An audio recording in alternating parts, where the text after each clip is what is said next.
In the morning sun where the flowers bloom, colors burst like a painter's dream come true. Roses red and violets blue, every petal whispers something new. From tiny seeds to trees so grand, every leaf and bird, it's all at hand.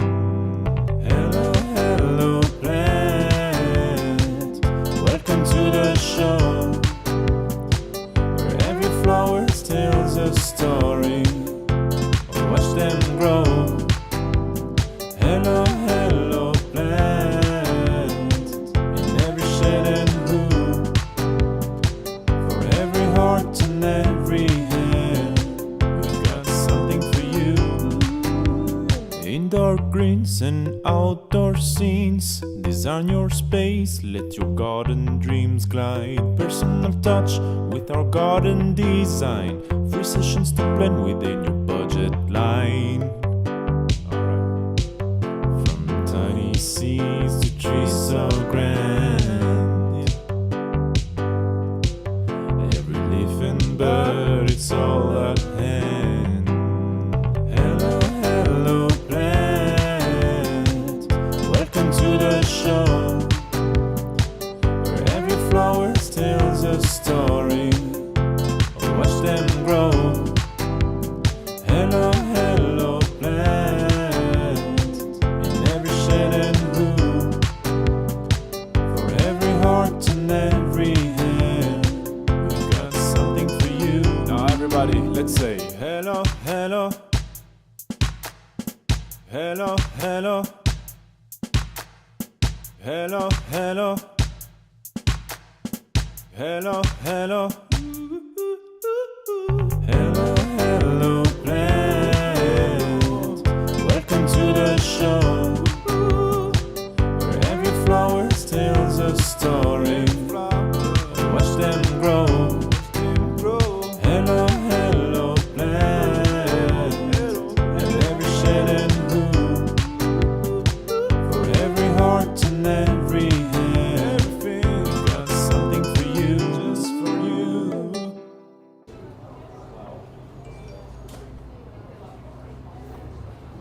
Hello everyone and welcome to our Monday live Q&A. We do these every Mondays and this is a space where you can come ask any and all gardening questions, whether it's a plant that you're having trouble with, whether you're about to start a particular renovation on your garden and you need some help. Any and all questions are welcome. We particularly want to try and stump Chris because he hasn't yet been caught off guard.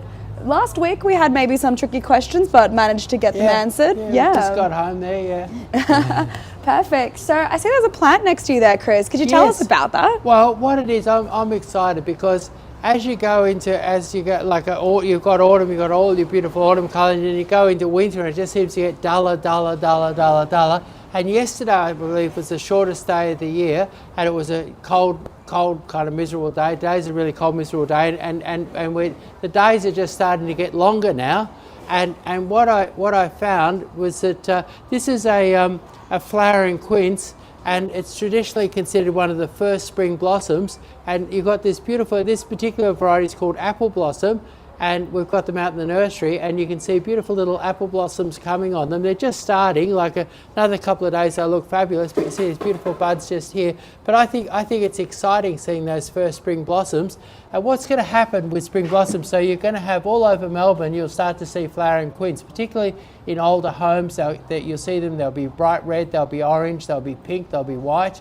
And there's even one that's sort of pink and white. It has pink flowers and white flowers on the one thing.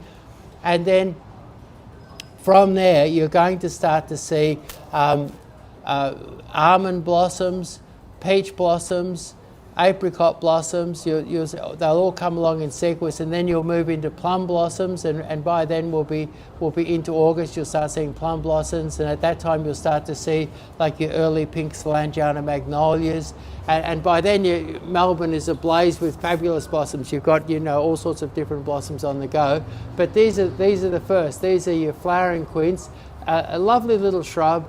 and fabulous because it's one of your very first spring blossoms. Sounds very exciting to me, especially how cold it is right now. It's a very cold day. Well, it means spring is on the way. And That- the days are now getting longer and the sun's up for an extra couple of minutes every day. I can't imagine anything better than that. I'm so over winter and we're only in June. Anyways, we're going to now get to our live Q&A. I thought we'd just share that with you because we were very excited. It was very exciting when we start to see the spring blossoms. Our first question is from Majal Mo, asking for a good screening tree for narrow space next to a viburnum hedge. They are in regional New South Wales. Right, okay. Something really worth a good hard look is your sky pencil. Now, your sky pencil isn't quite a tree, it's more of a big bush. And it's a type of holly. It's a holly that originates from Japan, very popular for hedging in Japan. And it grows tall and narrow. Left to its own devices, say you can trim it and you can make it a bit narrower, you can make it a bit shorter, but left to its own devices, it's going to end up about 1/2 metre wide. It's going to be evergreen, it's going to be extremely hardy, and it's going to get about 3.5 metres tall. So 1/2 metre by 3.5 metres, but you can make it narrower, you can make it shorter, and it loves the trim.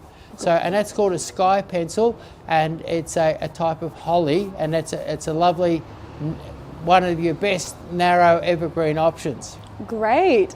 And then our next question is from Jay, asking how to protect plants like avocados during morning frost and from cold wind. Is green cloth enough or do they need more care? What was that? Is green cloth?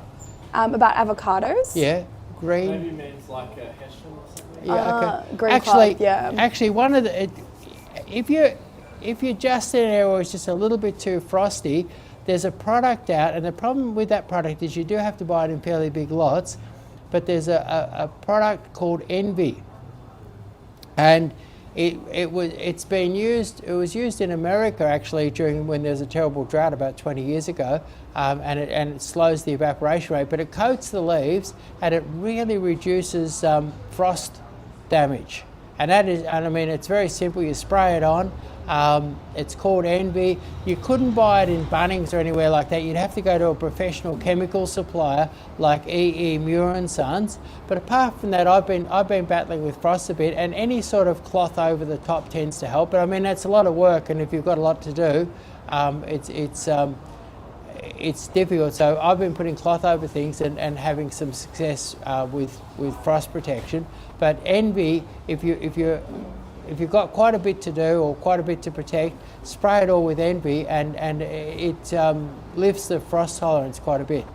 Amazing. Yeah, hopefully avocados can be protected in these cooler months. Our next question is from Bailey, asking, what are your tips for doing a garden on a budget?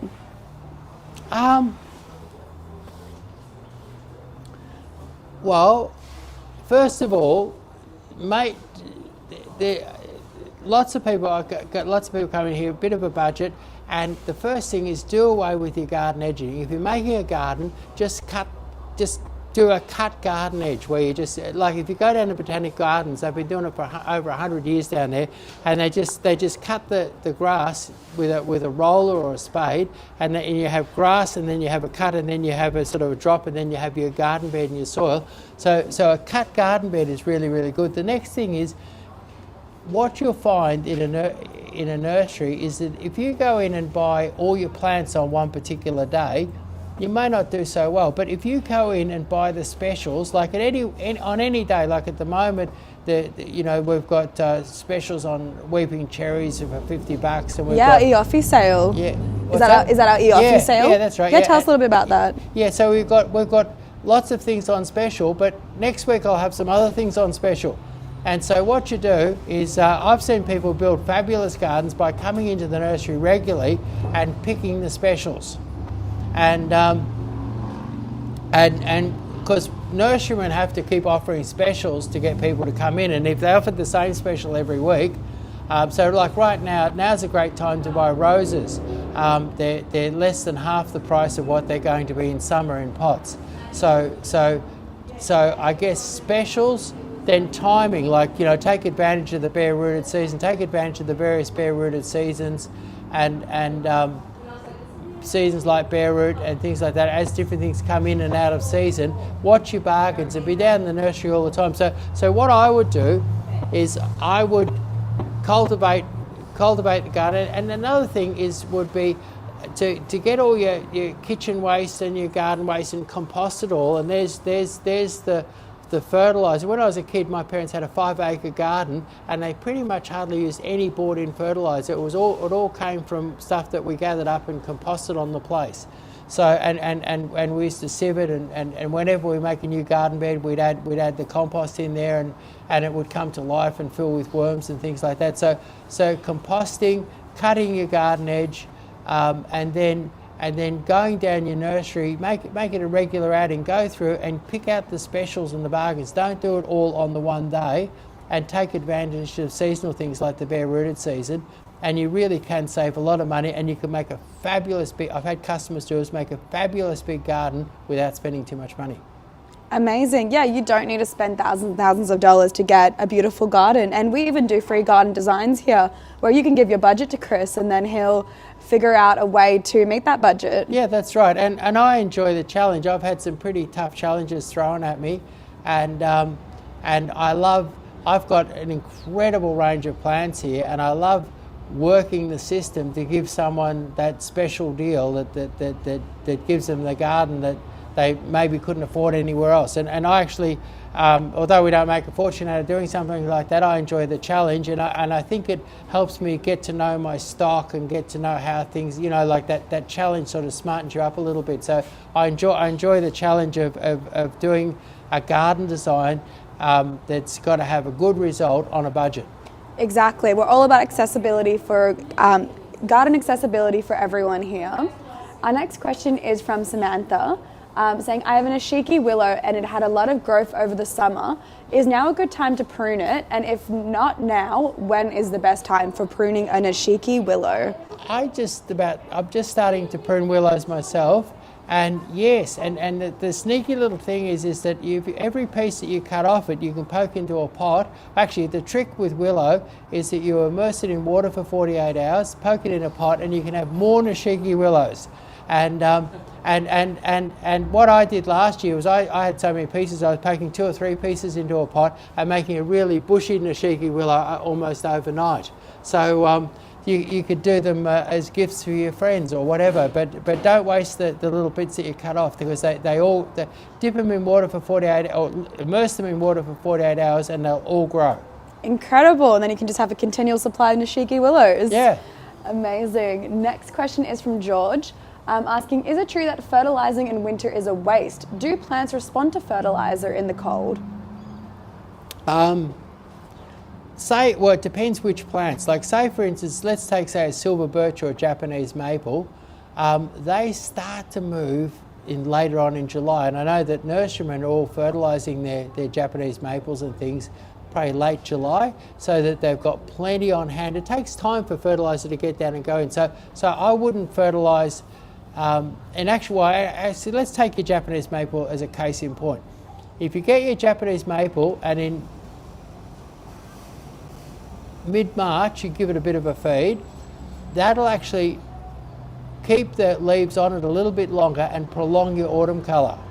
So mid-March a bit of a feed, and then nothing until you're keen to have the thing growing beautifully. If you then fertilise it, say in mid-July, you're preparing it for spring. So there is some wisdom in not planting in. So from mid-March to mid-July, you wouldn't feed it. But you'd sort of July, you're still in the winter, and you're going to get the better spring performance. Like I'll be starting to, over the next month or so, I'll be starting to do a lot of fertilising, and things that are evergreen are going to really enjoy a bit of fertiliser as they move into spring. So that you want to have that fertiliser in there nice and early, so that it's there for them as they need as they move away in spring. And I like to use slow release fertiliser so that it's there for a long time. Great. Also, if you do have any questions, please comment them below, and we're going to answer them in live time right here, so you can get your answer immediately. You don't need to go on any kind of Google hunt or try an email through and wait for a response. Just comment it below and we'll answer it right here. Our next question is from Karen, So they have a property out in Wallen and it's quite open. We're looking to do a windbreak. Do you have any suggestions, Chris? Okay, so in Wallen, you've got hill and you've got flat. Now on the flat, there's often a problem with wet feet, and so you would, if you're on the flat, you'd choose something that was wet feet tolerant, which with a windbreak could be like Photinia are okay, but you don't want them in absolutely swampy country. Cherry laurel are pretty good. So on the, as you get onto the hills, you might look at more like something like a Leighton's green cypress. Photinia are good, but they'll need a bit of water and fertiliser on the hill. So Photinia, conifer like Leighton's green or Castorwell and gold. And on the flat, you just got to be a bit careful about wet feet. I've seen some really wet, heavy soils and quite difficult wet sites there. Great. So yeah, Karen, just make sure you do check whether it is a flat or a hilly kind of space. And yeah, you've got some good options there. Next question from Barry. What are the best plants to grow in a small urban garden with limited sunlight? Right, okay, so limited sunlight. Probably what's really fashionable and fun at the moment, and there's some beautiful ones on the market, is hydrangea. And so, and there's some quite compact little ones that don't take up too much space with a bit of a trim. So hydrangea, then that's a sort of a starting point.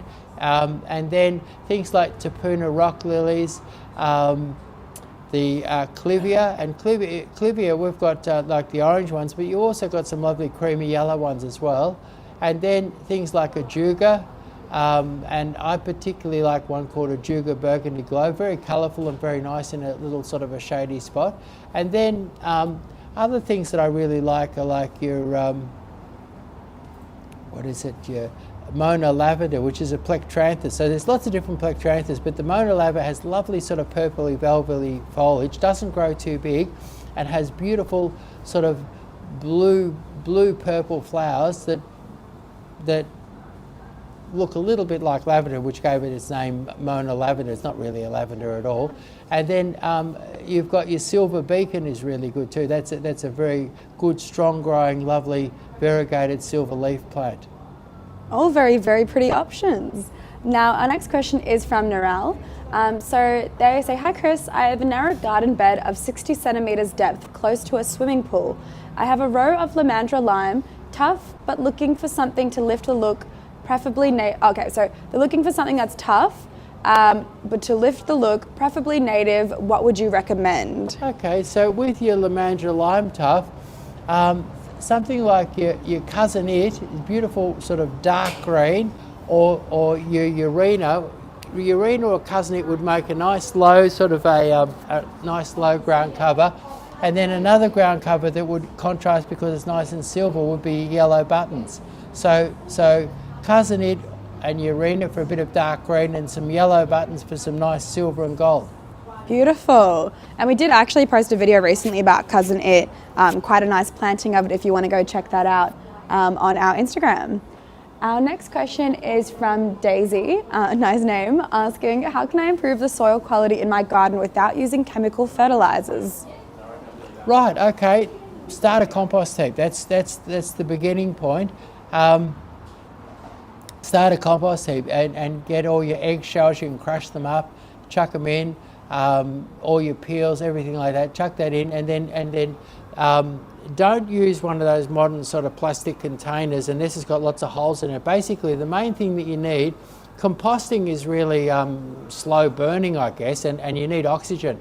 And I remember years and years ago, I bought one of those big plastic bins and thought, I wonder if I just chuck everything in there, I don't have to organise it too much, and everything sort of mummified inside it instead of composting. So when I was a kid, we used to build like pyramidal stacks, and we'd do a layer of compost and a layer of soil and a layer of compost and a layer of soil. But what you'll find is that, and you gather up whatever, leaves that, when you rake the path, even if you've got a cat and the cat's, you've got cat litter, you can buy loosened cat litter and then you can put your cat litter in there with the loosened stuff, which will rot down and loosen makes beautiful compost. So you basically use everything you can and get it all rotting down. Buy yourself a sieve it occasionally, and get the finer particles out, mix them into your garden beds, and then the coarser particles you can put back into the compost heap for further composting. And then if you can get hold of any of your natural animal manures like chicken manure, you can sometimes buy that in bags in petrol stations. But if you're driving in the country, now horse manure is a little bit dangerous. I once turned a lady told me I was doing a garden years ago, and she told me she was having a party and she needed to look really, really good in so many weeks. And I thought, wow, I better put some fertilizer on it. So I didn't know too much. I was only in my early 20s. And I went and got a heap of horse manure and I pulverised it with the lawnmower and spread it all over her garden. And she rang me almost in tears a couple of days before the party. She said, my whole garden's turned yellow. And I rang up my dad and said, hey, what's happened? And we worked out that the horse manure actually sucks up nitrogen to decompose, and it actually turned her garden yellow by putting horse manure all over it. So, oh no! So horse manure, and my dad told me horse manure. He's a good old nurseryman, and he told me that horse manure needs to be composted for 12 months before it goes on the garden, and when it goes on the garden, he says the best manure you can get. So if you're putting horse manure in, but when you're driving around, what you'll often see is you see horse manure or cow manure or various manures for sale on the side of the road, and that's absolute gold. What you find if you mix that horse manure or cow manure or whatever, but horse manure, you've got to remember it's 1 year, whereas chicken manure rots down in a matter of weeks, or cow manure rots down very quickly too. But if you see that for sale on the side of the road, grab some of that and mix that into your compost heap, and it really brings it to life. So a bit of natural manure, all of the garden waste, and you'll be fertilising your garden. Great, yeah, amazing tips there. Oh, actually, one more thing is that dolomite lime is fabulous. And dolomite lime is not a chemical fertilizer, it's just a naturally mined product. They mine it, crush it, and sell it to you in bags. So don't be afraid. And calcium, I don't think there's hardly an organism on earth that can live without calcium. Like humans fall apart without enough calcium. Most plants fall apart without the right amount of calcium. So your lime is really good. It can go into your compost heap or go directly onto the garden. And I like dolomite lime because it's got a bit of magnesium and stuff in it. And that really is a fertilizer that's not a nasty chemical fertilizer. Great, so plenty of organic options there. Our next question is from Christopher, asking how do you prevent weeds from taking over your garden beds? Right, okay. So the trick is you've got to stay. The real trick is that you've got to stay on top of them. Now, there's things that you can do, things that some people wouldn't like. First of all, Roundup is, in my opinion, not especially toxic, and Roundup could be applied. A very little bit of Roundup can clean up a lot of weeds, and so. But the problem is that also if you've got plants in amongst there, you've got to be very careful how you use it. But you can paint Roundup on with a paintbrush and you don't have to cover the whole weed. You can just give most weeds, you just give them a little dab with a paintbrush with a bit of Roundup, mixed up in it. You've got to use Roundup freshly when it's mixed up, but basically cracks in paths and things like that, and you can get a lot of work done very quickly. But then apart from that, you can probably my next favourite thing would be a hoe, and a hoe it works particularly well when it's hot and sunny, and you just sort of chop the weeds, let them fall over and shrivel up in the sun. And the thing is that if you can get on top of your weeds, and then you start hoeing regularly, and if you hoe like in 2 or 3 weeks, a weed will only get this big, and you can really knock it off quickly with a hoe. And then of course right in around under things and near things and things like that, there's the old hand weeding, and I mean Roundup, if you go too close to your plant, you're going to lose it. So there are areas where you have to hoe and areas where you have to hand weed. But I think the main thing is go hard, get on top of the weeds, and then don't let them seed. Which brings up it's a thing I've only really learnt in the last couple of years, is that in weeding the nursery, I've always wanted my staff to go through and weed out every weed and not leave a single weed behind them.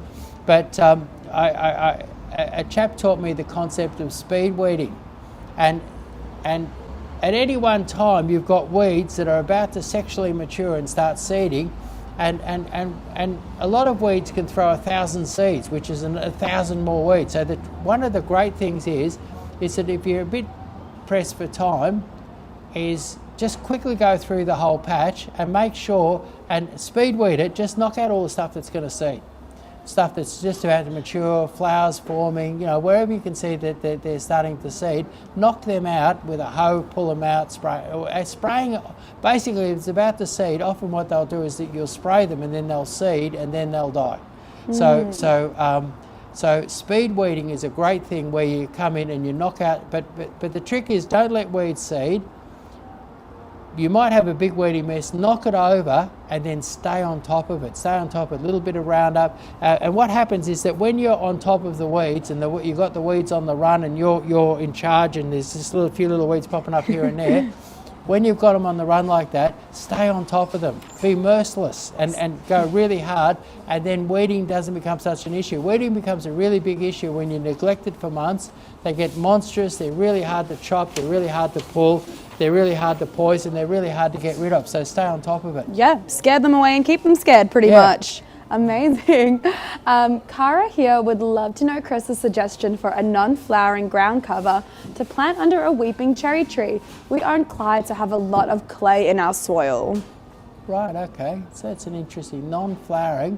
So almost non-flowering, let me think about, actually absolutely non-flowering, never a flower. We mentioned it just before as a cousin-it. So I haven't seen cousin-it flower. Even if they did, it'll be some sort of weird little thing that you won't even recognise as a flower. So cousin-it, but then in a more herbaceous kind of a thing, you could look at something like a Diamondia, which has a nice sort of silver, and I've got a great big area of it, and if I look over, I'd probably have 20 or 30 square metres of it, and if I look over it, I'd be lucky to see 3 flowers there on any day, and the flowers are little tiny yellow things like that. So Diamondia, almost no flowering, nice little herbaceous thing, very hardy, like our dog goes to the toilet on it. I occasionally put a tyre over it, when I'm manoeuvring the tractor or something, and it's really, really tough. So great. And it's a nice silver grey, I love it, nice silver grey stuff, and very low flowering. Yeah, tell us a bit more about the cousin-it. What do we like about cousin-it? Oh, cousin-it has a beautiful texture to it, and it grows in hot sun and it grows in deep shade under trees, and I've often seen large areas under trees planted with it, and it makes a lovely sort of moundy, rolling, dark green, stringy, unusual looking sort of ground cover. But great in sun, great in shade, very persistent, very long lasting, very easy to grow, and it has tremendous strength in it, because what it is, it's really a deformed tree that's, instead of growing up, it's growing flat. Yeah, Huh. It's really a tree, so it's much stronger than your average ground cover, because you really are dealing with a flat growing tree. How interesting, learning something new every day. Cara has given us a little bit of a follow-up, saying that she's allergic to bees and it's going to be at our front door / letterbox area. Does that change your suggestions or give any new options, Chris? I'm just trying to think of anything else that really doesn't flower. There really isn't much else, and I'm sure that if you had Diamondia, you could almost say it's no flowering, but you can't quite, but it's almost no flowering. So and then cousin-it is no flowers as such. Yep. And both of them are lovely plain things, and they'll both do well under your weeping cherry. Great. I hope that answered your question, Cara, and that you like those options. Go check them out on the website if you want to see photos of how they look. We did also post a video recently about cousin-it, if you want to check that out too.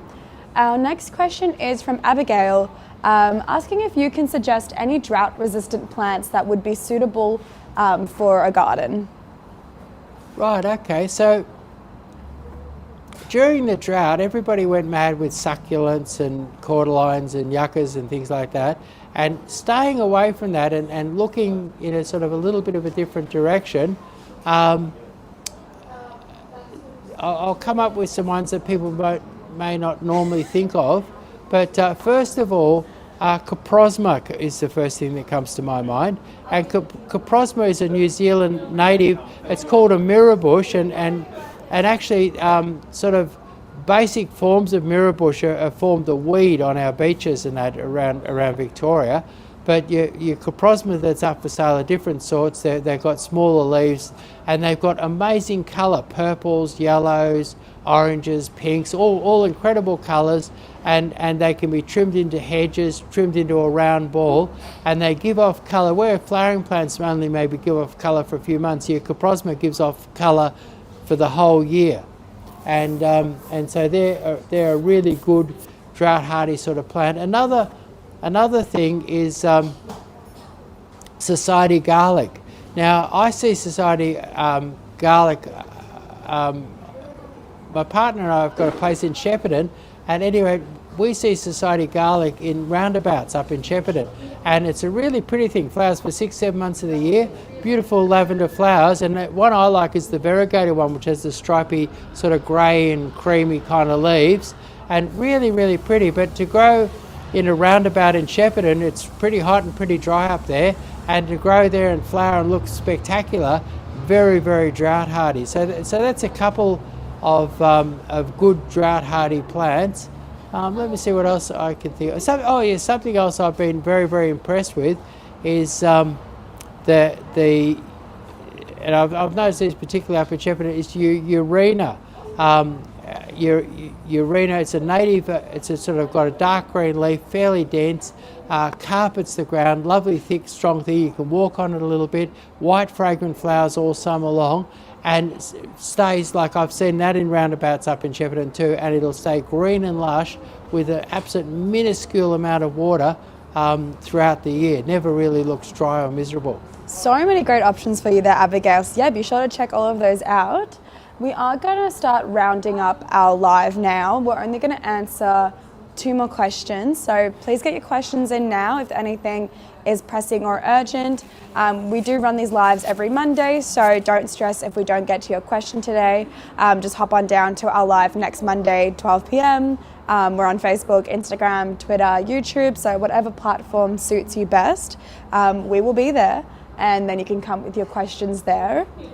Our next question is from Henry, asking if we can recommend any organic methods for controlling pests like aphids and slugs. Okay. My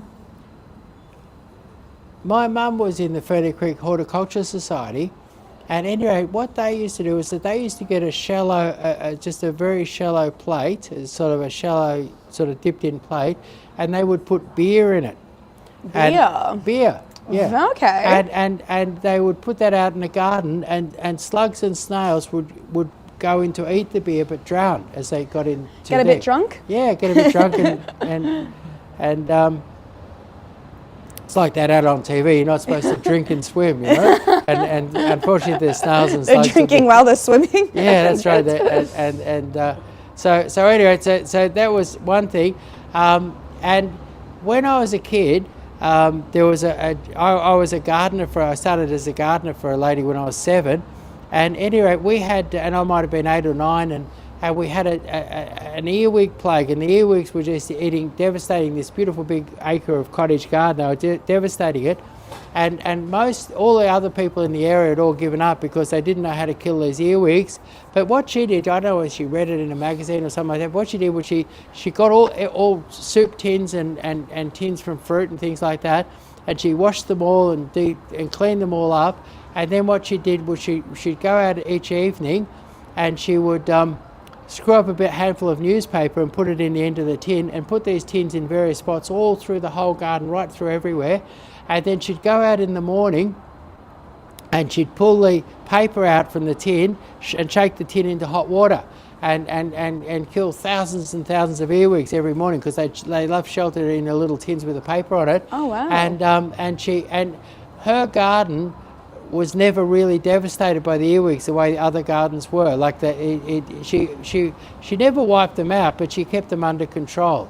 And now aphids. This is not quite organic, but it's as close as I've seen with aphids. Is that when I had a nursery and I had my house on the same nursery block with young kids, I didn't want to use any really proper insecticides. and with them about, and I had lots of aphids to deal with. And so what I did was I used to get, and I did it very casually, I'd get dishwashing detergent, and you need to go out on a day that's about 25 degrees, 23. You don't want it to be hot, you don't want it to be cold. It's got to be sort of like mid-20s. Yeah, and I'd go out and I'd get dishwashing detergent, and then I'd buy myself a bottle of pyrethrum, and I just used to put, and a lot of people reckon you can kill aphids with dishwashing detergent, but I found it was a bit like that. But I'd put a little tiny bit of pyrethrum into it, and I must admit I never measured it properly, I used to just tip it in. But I put a bit of pyrethrum in, lots of dishwashing detergent, and then, because that was cheap and easy to get, and then a little bit of pyrethrum, enough to give it a bit of a smell of pyrethrum, and I'd spray that, and you would spray again in 48 hours, and you would wipe those aphids out, and you'd wipe them out for ages. And the dishwashing detergent, I believe, breaks down the oily coat that they have on their outside and causes them to fall victim to evaporation, and then the pyrethrum just seems to give it that extra bit of kill. Incredible. Yeah, we don't want bugs in our garden. So that was not quite organic because it was dishwashing detergent, but it's the concept's there. Yeah. Amazing. We're going to give a little bit of time just for the lucky last question to come through. And while we're waiting for the last person to ask their gardening question, thought I'd tell you a little bit about our other lives that we do. So we do this live Q&A every Monday, but we also do other lives on specific topics throughout the week. So that's where it will be more kind of a lecture style topic. We do still answer questions and encourage comments, and we save time for at the end where we can then answer those. But we kind of like to take a topic that's relevant. Obviously, we're a very seasonal type of business. So for example, at the moment, winter flowering is very hot. We did one all about winter colouring not too long ago. Yep. And there is an article up on the website too. So we run the live, and then we also have it on our socials that you can go and watch it, and then we make an article out of it so that you can read it. Obviously, some of the plant names, at least for me, are a bit hard to catch or how to spell. So it's nice having an article up so you can read exactly everything that was said on all of the plant names. And I believe we have one coming up on Tuesday and Friday. We haven't yet decided what we'll be doing, but we are going to post that on our socials once we do. So make sure, if you're not following us already, that you do go follow us, and so you can see what's coming up and whether it's something that is relevant to you. If you are finding that you are liking our content, please do share it with all your family and loved ones. We appreciate it so much. Like, we are all about trying to make gardening accessible to the public, and so you help us by sharing it to other people who are trying to build their garden or trying to revamp any old gardens that they have, so that everyone can have a beautiful, lovely garden. Okay, let's see. We have our last question here from Sally, asking, how do you handle plants that are not thriving despite proper care? Right, okay, so what I would tend to do is really take a look at them and try and understand why they're not thriving. Basically, when I was just getting going in the nursery business, a very talented nurseryman and botanist told me the most important fact that anyone's ever told me about plants. He said that plants want to grow. Now, your plants don't want to be dying and not thriving. So he said plants want to grow, and I said, well, what does that mean? And he said, well, it means that he said you don't want to stop them, you know. So the main job of a nurseryman is to understand that his plants want to grow, and then not stop them from growing. And so how people stop things from growing is that there's a number of ways. First of all, say a plant's a sun lover, and you plant it in the shade, like a rose, for instance. It'll be much more susceptible to disease, and it'll struggle and everything like that. So you really need to look at what the needs of that particular plant are. Like I was helping somebody with a garden design yesterday, and they'd planted a lot of sort of really tropical, lush kind of things in a really hot, exposed, sunny spot, and they hadn't given them quite enough water, and they were all a little bit frazzled. And so what I said to them, I said, look, increase the water, and what we'll do is we'll plant some really lush, fast-growing things in amongst these plants to create a bit of humidity and shade and create that right environment for those lush kind of plants. So basically, it's all about. So if you go from the thing that plants want to grow, and then you've just got to make sure that you haven't put a sun lover in the shade or a shade lover in the sun. You've got to look at what nutrients you're giving. Like I think where a lot of people fall down is that they use what do you call it? What's the seaweed stuff? Kelp? No, the seaweed. What's it called? What's the seaweed liquid they use? They use what's the seaweed fertilizer? Yeah, just look it up. Seaweed. We're just having a look now to see. They'll use. Is it sea salt? Yeah, sea salt. They'll use sea salt. Now, sea salt is actually a tonic and should never be used as a fertilizer. And so I get people say, oh, it's not really growing, and I use sea salt on it all the time. Now, sea salt's great, and I never would stop anyone from using it, but it's what I would call a tonic. And so sea salt in conjunction with other good fertilizers will work great. But so people, look at its fertilizer needs and then use real fertilizer. It's not enough just it's got a fancy packet or whatever. It's got to have nutrients in it, like NPK nutrients and things like that. And some fertilizers or some things are really not fertilizers, and so you've got to use the right bit of fertilizer. But basically, you've got to get the sun, shade, and water situations. And most people who say to me, how much water should I be using, are probably not using enough water, because most plants need lots of water. And so the person who's carefully measuring 1 litre or half a litre or something like that is probably not putting on enough. Yeah. You need to be quite generous with your water. And one of the really, really important things is liquid fertilizer. Now, what people don't realise is that if you sprinkle some Osmocote or Dynamic Lift around the base of your plant, for that to go down into the ground and then come up to the tip of the plant could take a couple of months. Wow. Yeah, now what's interesting with a good liquid fertilizer, if you get out early in the morning, like with liquid fertilizer, you've got to get out there when the evaporation rate is low. But if you get out there when the evaporation rate is low, like I used to get out and fertilize my whole nursery on foggy mornings when I just was a sole operator. I'd get out in a foggy morning because I'd know that I'd spray that liquid fertilizer on and it would stay liquid in the fog for hours. And so you get out there and you spray that on, and what that means, if you go out on a hot, sunny, windy day, what'll happen is that liquid fertilizer might dry up in 20 seconds. That means that the plant can feed on it for 20 seconds, which isn't long enough.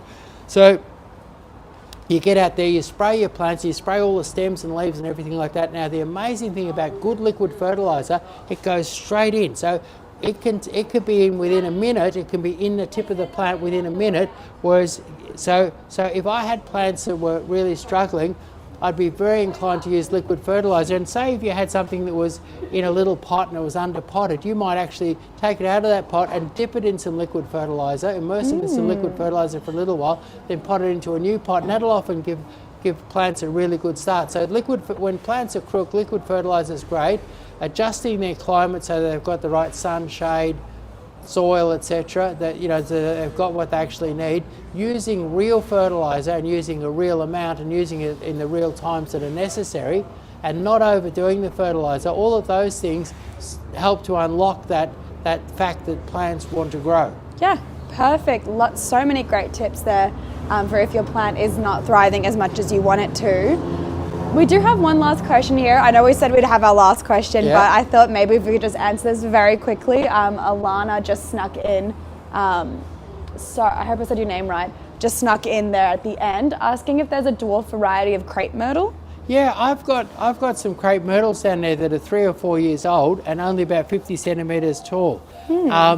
A lot of the dwarf ones are grown from seed and available in the summer, and you don't know what colour you're getting, but these days there's some varieties come on the market. I'm sure if you look on our website you'll find some dwarf ones, but I guess the important thing is to determine how dwarf you want it to be. Like say one of the most popular crepe myrtles is your Natchez, which is a white one, and it grows 5 or 6 metres tall, which is too big for some people. So say if somebody came to me and they weren't after just a little one to grow in a pot, but they wanted a tree in the front yard, but not too big, you might look at an Acoma. And an Acoma grows about 3 metres, so it's about half the size of a Natchez, and you could call that a dwarf, but some people wouldn't call a 3 metre one a dwarf. But there's other crepe myrtles that only grow about 1 metre tall, so you can get crepe myrtles that'll do anywhere from 6 or 7 metres down to about 1 metre.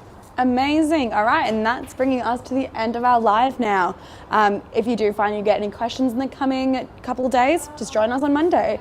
We're on YouTube, we're on Twitter, we're on TikTok, we're on Instagram. So whatever platform you love most, that's where we're going to find you on again next Monday. And I hope everyone's rest of their Monday is lovely. We will see you maybe Tuesday on our other live, maybe next Monday. Yeah, and I reckon I'll have some more spring blossom for next Monday. Can't wait. Okay, bye. See you, everyone.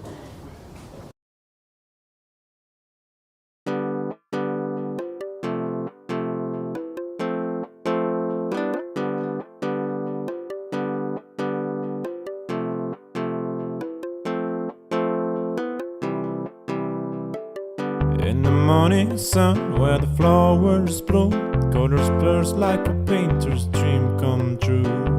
Roses red and violets blue, every petal whispers something new. From tiny seeds to trees so grand,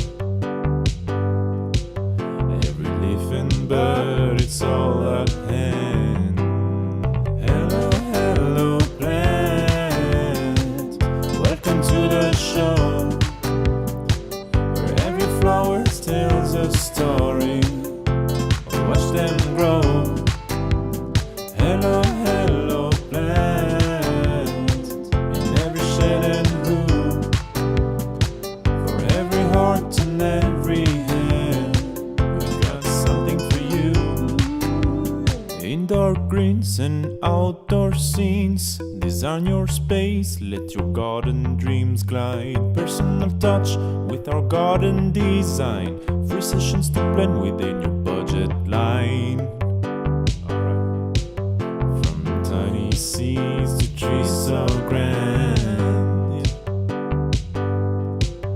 every leaf and bird, it's all at hand. Hello, hello, plant, welcome to the show, where every flower tells a story. Watch them grow. Hello, hello, plant, in every shade and hue, for every heart and every hand, we've got something for you. Now everybody, let's say hello, hello, hello, hello, hello, hello, hello, hello.